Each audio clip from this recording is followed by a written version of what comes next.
Hi ಎಲ್ರಿಗೂ ನಮಸ್ತೆ. ನಾನು ನಿಮ್ಮ ಮಣಿಪುನೀತ್. ಯಾರೆಲ್ಲ ನನ್ನ ವಿಡಿಯೋ ನೋಡ್ತಿದ್ದೀರಾ ಮೊದಲು ಪ್ಲೀಸ್ ಸಬ್ಸ್ಕ್ರೈಬ್ ಮಾಡ್ಕೊಂಡು ನೋಡಿ. ಬನ್ನಿ, ಇದು ಶುಕ್ರವಾರದ ಪೂಜೆ ಬ್ಲಾಗು. ಬೆಳಗ್ಗೆ ಬೇಗ ಎದ್ದು ಪೂಜೆ ಎಲ್ಲ ಮುಗಿಸಿದ್ದೆ. 5 ಗಂಟೆ ಅಷ್ಟರಲ್ಲಿ ಪೂಜೆ ಎಲ್ಲ ಮುಗಿದಿತ್ತು ನಂದು. ಹಾಗೆ ಕಾರ್ತಿಕ್ ಮಾಸ ಆಗಿರೋದ್ರಿಂದ ನಾನು ನಮ್ಮೂರಿನ ಆಂಜನೇಯ ಸ್ವಾಮಿ ದೇವಸ್ಥಾನಕ್ಕೆ ಡೈಲಿ ದೀಪ ಹಚ್ಚಿ ಪೂಜೆ ಮಾಡ್ಕೊಂಡು ಬರ್ತಿದ್ದೆ. ಮನೇಲೂ ಪೂಜೆ ಮಾಡಿ ದೇವಸ್ಥಾನಕ್ಕೆ ಹೋಗಿ ಅಲ್ಲಿ ಬಾಗಿಲ ಹತ್ರ ಪೂಜೆ ಮಾಡ್ಕೊಂಡು ದೀಪ ಹಚ್ಚಿ ಬರ್ತಿದ್ದೆ. ಹಾಗಾಗಿ ಒಂದು ಸ್ವಲ್ಪ ವೀಡಿಯೋ ಮಾಡ್ಕೊಂಡಿದ್ದೀನಿ, ಬನ್ನಿ ನೋಡ್ಕೊಂಡು ಬರೋಣ. ಮನೇಲೆಲ್ಲ ಪೂಜೆ ಆಗಿತ್ತು. ನಾನು ಪೂಜೆ ಮುಗಿಸ್ಕೊಂಡು ಬಂದಿದ್ದೆ ದೇವಸ್ಥಾನದಿಂದ.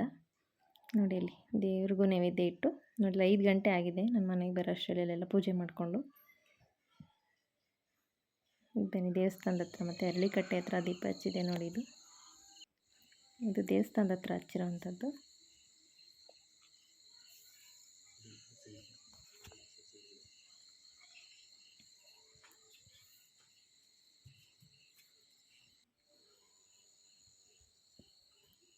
ಇದು ನಮ್ಮೂರಿನ ಆಂಜನೇಯ ಸ್ವಾಮಿ ದೇವಸ್ಥಾನ.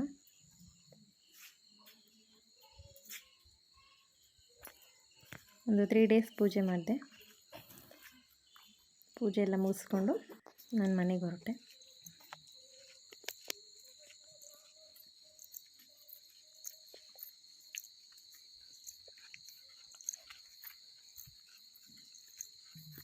ಪೂಜೆ ಎಲ್ಲ ಮುಗಿಸ್ಕೊಂಡು ನಾವೀಗ ನಮ್ಮ ಮನೆಗೆ ಬಂದ್ವಿ.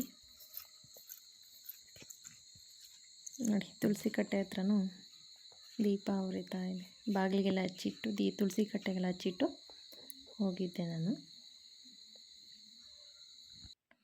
ಟೈಮ್ ಇವಾಗ 4:45 ಆಗಿದೆ, ಅಂದರೆ 4 ಗಂಟೆ 40 ನಿಮಿಷ ಆಗಿದೆ. ದೇವ್ರ ಮನೆಯಲ್ಲೆಲ್ಲ ಪೂಜೆ ಈ ಥರ ಆಗಿತ್ತು. ಇದು ಶನಿವಾರದ್ದು ಪೂಜೆ ಬ್ಲಾಗು. ಶುಕ್ರವಾರ ಬರೀ ದೇವ್ರ ಮನೆ ಅಷ್ಟೇ ಪೂಜೆ ವಿಡಿಯೋ ಮಾಡ್ಕೊಂಡಿದ್ದೆ. ಶನಿವಾರ ಪೂಜೆ ಮಾಡ್ಕೊಂಡು ಬಂದಾಗ ವೀಡಿಯೋ ಮಾಡ್ಕೊಂಡ್ಬಂದಿದ್ದು ದೇವಸ್ಥಾನದ್ದು ಮತ್ತು ಮನೆಯದು. ಬನ್ನಿ, ಹಾಗೆ ಅವತ್ತು ನಾನು ಹುರುಳಿಕಾಳು ಸಾಂಬಾರು ಮಾಡಿದ್ದೆ, ಉಪ್ಪು ಸಾಂಬಾರು. ಬನ್ನಿ ಹೇಗೆ ಮಾಡೋದು ಅಂತ ನೋಡ್ಕೊಂಡು ಬರೋಣ. ಫಸ್ಟು ನಾನಲ್ಲಿ ಹುರುಳಿಕಾಳನ್ನು ಹುರಿದು ನೀರಲ್ಲಿ ಬೇಯಕ್ಕೆ ಹಾಕಿದ್ದೆ. ಆಮೇಲೆ ಹರಳೆ ಮೇಲೆ ನಾನಿಲ್ಲಿ ಬೆಳ್ಳುಳ್ಳಿ ಮತ್ತು ಹಸಿರು ಮೆಣಸಿನ್ಕಾಯಿ ಹುರ್ಕೊತಿದ್ದೀನಿ. ನೋಡಿ, ಹುರುಳಿಕಾಳು ಬೇಯಕ್ಕೆ ಹಾಕಿದ್ದೀನಿ. ಹಾಗೆ ಅದರೊಳಗೆ 2 ಟೊಮೊಟೊನೂ ಕೂಡ ಕಟ್ ಮಾಡಿ ಹಾಕಿದ್ದೀನಿ.